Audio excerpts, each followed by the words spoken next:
It is moments like these, Turks and Caicos Islands, when leadership is called into action.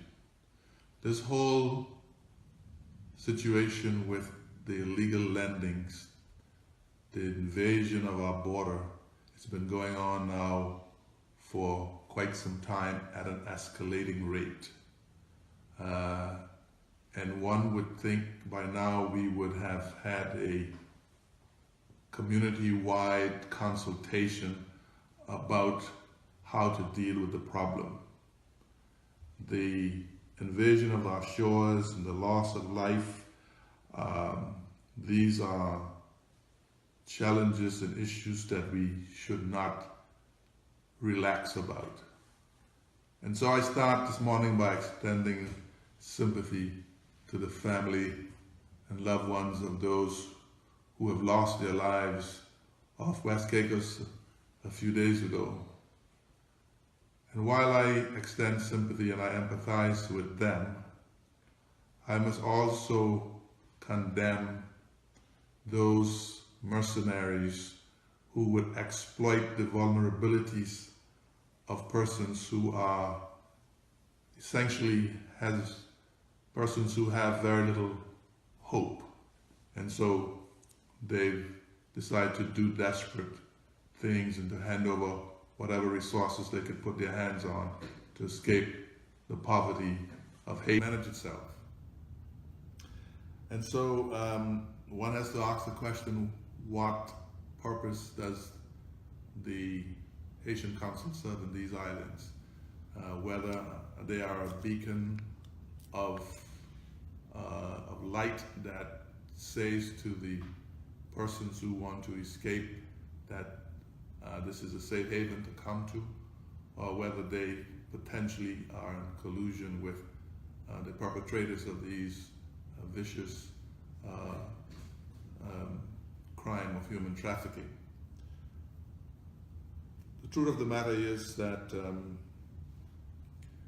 we can curse the darkness, but we need to light candles in order to save our own country and to prevent further death on the high seas. And so I decry the fact that the government has not provided the financial resources that is necessary to make sure that our borders are protected. We're spending huge amounts of money repatriating people, when we all know the popular adage that prevention is better than cure. So what we ought to have been spending the money on is to making sure that our borders are protected. Instead, what the government has done, they've defanged Operation Guardian. One would notice that there's been no provision in the 2018-2019 budget for Operation Guardian, and therefore Operation Guardian has been disbanded. Listening to the Minister for Immigration, one would think otherwise, but the fact is they have been disbanded and have been disbanded for the last year or so. On the top of that, there's been no attempt on several occasions when government has had the opportunity to bring a supplementary appropriation to the House. They have ignored this problem while we build up mountains of cash and huge surpluses, right? Which we will have to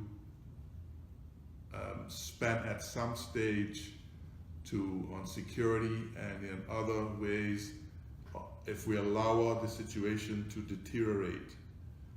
And so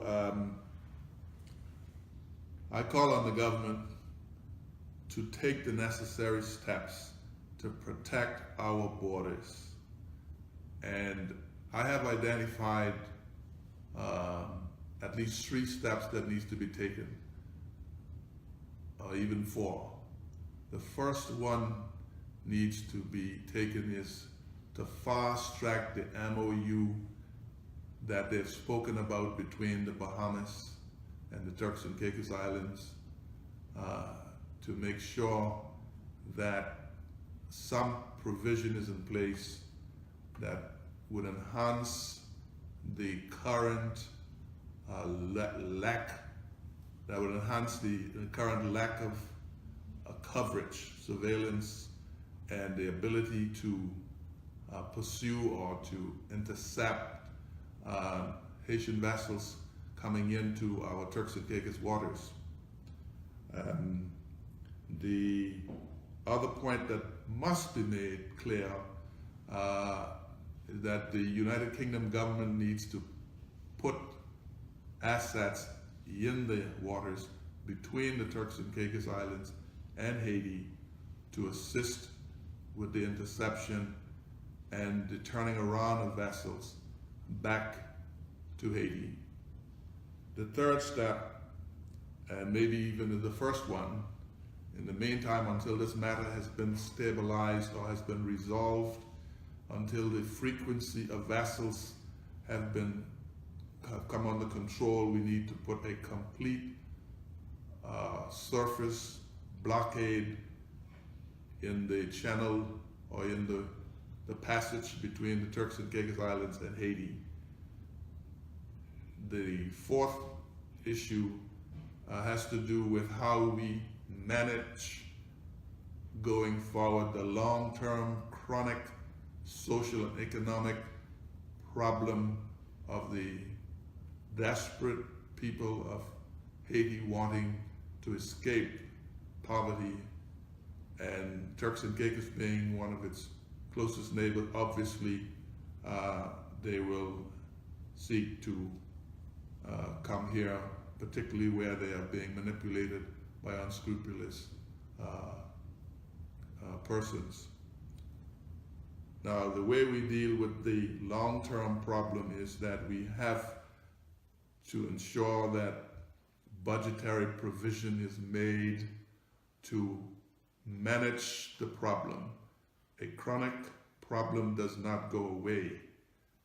The number of persons coming from Haiti over the last few years have been rapidly increasing, and this is only going to get worse as the Turks and Caicos Islands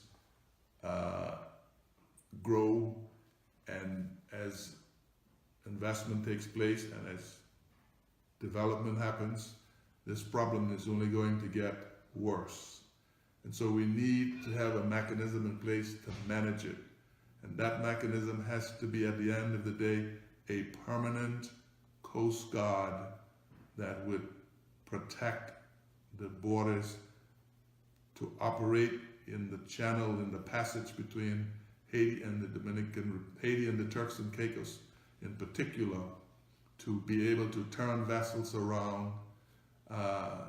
This way, I think we will be acting both in the interest of our own country, protecting us, protecting the law and order, security, ensuring peace and tranquility, and also assisting and saving the lives of countless numbers of persons who would ordinarily potentially drown in the waters between here and Haiti, or even close to our own shores, as we have seen recently. So that to me is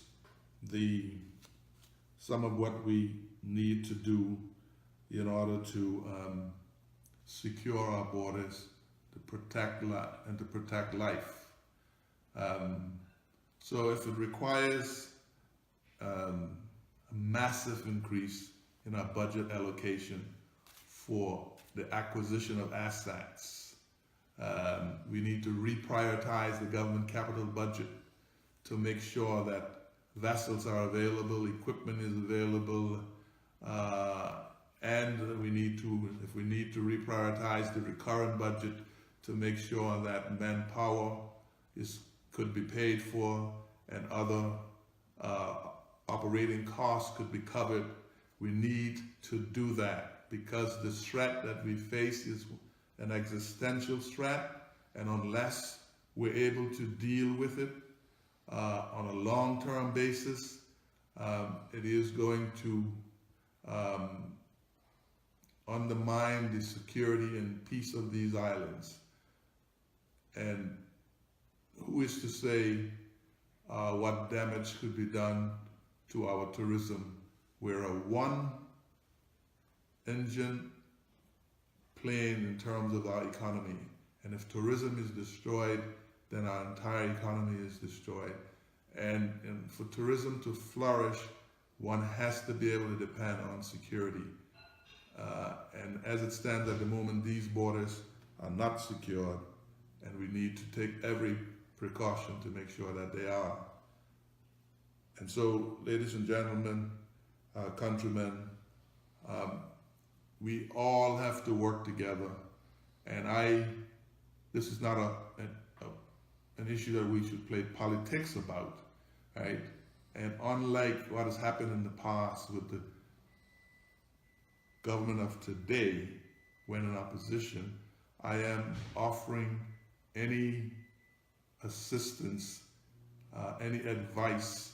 I am stretching my hands across the aisle to ensure that I support any meaningful initiative by the government, particularly any long-term meaningful initiative by the government to ensure that our next generation, this generation and the next generation, can feel safe, and that we can develop our country in an orderly way without the threat of illegal immigration. So that is what my message is today. Let us, while we express sympathy for those who've lost their lives, we must be firm and put in place the necessary building blocks to ensure that our country is safe and that our economy is, and our environment is sustainable. I thank you.